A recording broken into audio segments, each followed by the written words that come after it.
Yan na ang ating ginawang bilo-bilo. Malagkit puti at saka purple yung ginawa kong bilo. Kulay ng bilo-bilo. Ayan, may sago tayo dito. May kamote. And then langka at saka saging. Yan, may saging din tayo at 2 lata ng coconut milk. Yan. Natin nang ilagay itong kamote. Yan. Kuluin muna natin yung kamote. Matigas yung kamote kaya lulutuin muna natin. Okay na yung kamote, ilagay na natin itong mga bilo-bilo. Yan. Saka itong purple.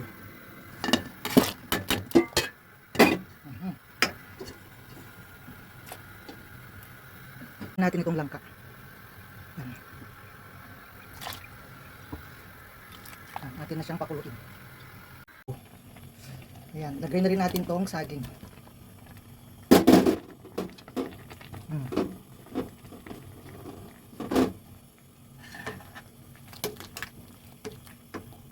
Lagay na rin natin itong sagu.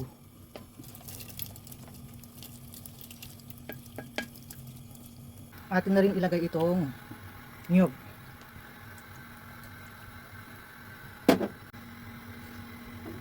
Dalawang lata ang ilagay nating niyog para masarap.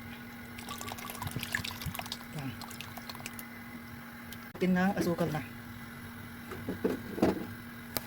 Lagyan natin ng asukal. Yan. Kunting asin.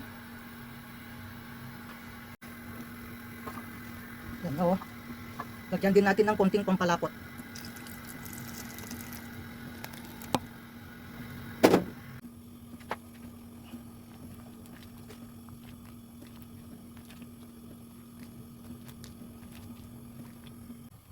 Yan. That's it na.